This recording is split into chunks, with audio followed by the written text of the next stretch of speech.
Bé, vostès saben quin és el criteri de compromís en relació a l'IBI, el coneixen perfectament, hem presentat la nostra proposta en 2 anys consecutius, hem presentat la nostra proposta amb números, amb els números de la casa, i la nostra proposta millorava els ingressos.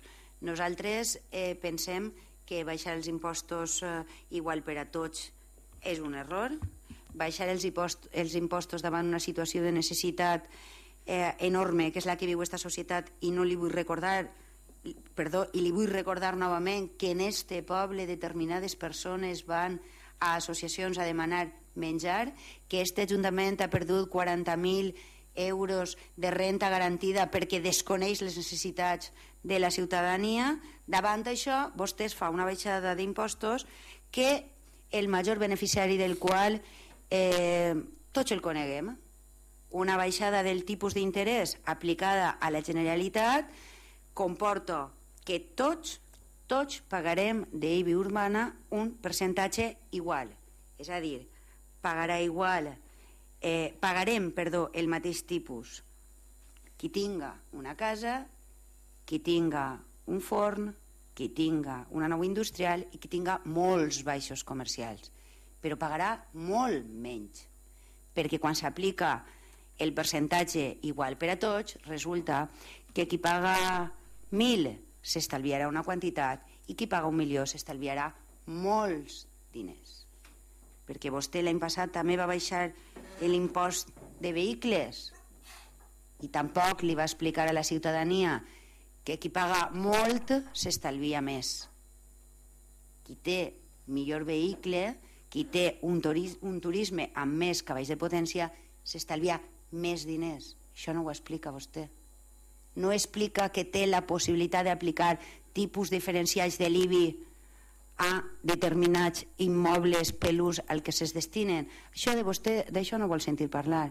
Vostè se ho ha quadrat ja tot, ja li ho he dit, pagant els 375.000 euros de la ciutat de l'esport que es devia, li quadra el pressupost del 2015 i la mesura és electoral, baixar els impostos per a tots igual. Evidentment beneficia a qui beneficia. A nosaltres ens agradaria que se'ns explicara avui ací qui es veu més beneficiat de la baixada del tipus. Qui es veu més beneficiat de la baixada de tipus? Els valors cadastrals superior a 1 milió d'euros o els que tenen valor cadastrals de 80.000 euros? Expliqueu així i diga a qui li ha baixat els impostos el PP? A seus, a vostè mateixa i a seus amics. Bé, nosaltres evidentment no estem d'acord en la baixada. Pensem que és una baixada que no deu produir-se. Vostès s'han oblidat d'unes paraules que per a nosaltres són fonamentals, es diu redistribució, justícia redistributiva. Són paraules que crec que alguns del seu grup entenen perfectament, perquè això de redistribuir-se la pasta han sabut alguns companys seus, com en la trama Gürtel i altres, lo de redistribuir ho sabien bé, però quan redistribuir es tracta de redistribuir entre ciutadans, doncs vostès això no ho entenen. Esta mesura crec que en la situació econòmica en la que es trobem, en la situació social en què es troba la ciutat de Xàtiva, és vergonyós plantejar baixar els impostos de la manera que ho plantegen vostès, i més quan existeixen possibilitats que comprèn la llei de redistribució en l'impost de l'IBI. No tornaré a insistir, però la nostra proposta era molt millor que la seua. Ens sembla que és lamentable que es tramiten totes les ordenances fiscals i que una qüestió tan important com l'IBI s'ajorne tot per a utilitzar-ho de manera electoralista, votant-se tots els tràmits. Ara l'IBI tindrà una tramitació diferent, una exposició pública diferent, una publicació diferent, tot per guanyar un grapat de vots. Això és prou, des del nostre punt de vista, prou cutre, perquè quan se fan propostes, quan se planteja i quan se té un criteri de govern d'una ciutat, s'ha de ser seriós i mantindre els arguments i els criteris tot el temps.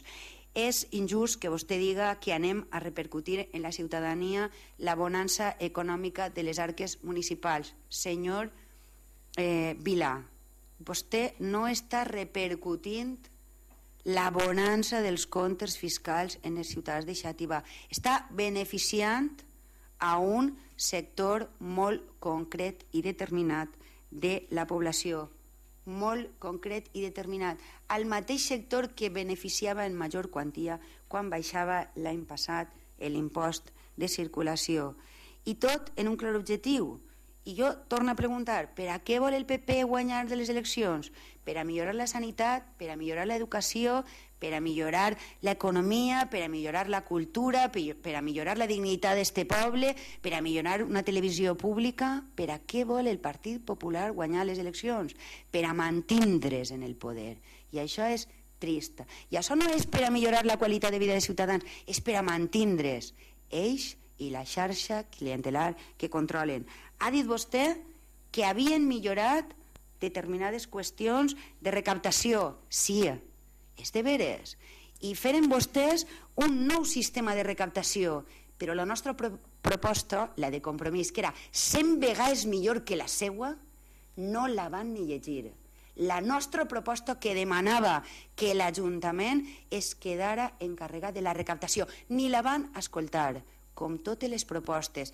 I, expliqueu tot, que gestione la Diputació ha millorat la situació, però és que vostès porten 20 anys, Pareix que el recaptador municipal se'l va inventar algú de nosaltres. No, no, el recaptador municipal el van mantindre vostès. Bé, la nostra proposta de recaptació que demanava que la recaptació es fera des de l'Ajuntament portava millors beneficis que els seus. Si vostès hagueren fet cas a alguna de les nostres propostes, faria anys que la gestió pública i la contractació pública ens aniria molt millor, molt millor. Li ho torno a dir, hem denunciat de manera continuada la contractació irregular que practica este Ajuntament, el trossejament de factures. Tot això, si algú ens haguera fet cas en algun moment, potser la nostra situació econòmica seria molt millor de la que és en aquest moment i potser tindria algun sentit haver-se quedat 5 treballadores en l'Ajuntament per aportar la gestió, però des del punt de vista municipal. No hi ha cap informe que diga que les nostres propostes eren roïns. Suposaven majors ingressos necessaris per a una situació social d'alt risc, de moltes persones en alt risc d'exclusió social. Les nostres propostes eren més redistributives, com li he dit abans, paraula que no sé si és que no acaben d'entendre. Redistribuir la riquesa i si ha de ser el fi últim de tota administració pública.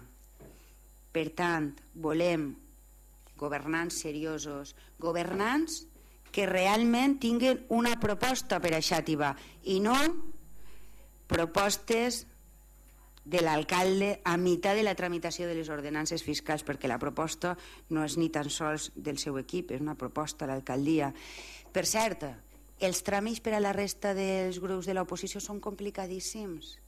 Hem de respectar sempre moltíssimes coses i, per suposat, mocions no. Que complicats són els tràmits quan les sol·licituds es fa els grups de l'oposició. Que complicat era contestar a la nostra sol·licitud de modificació de límit. Era complicadíssim emetre un informe al respecte. Tot molt complicat. I lo fàcil que li resulten al senyor alcalde els invents, les idees i demés. Lo fàcil. Que gust que tota l'administració pública treballi per a una sola persona. A mi em cauria la cara de vergonya de vindre així en esta proposta, senyor alcalde, de fer manejar a tota una administració al servei de les idees il·luminades d'una persona. Que trist.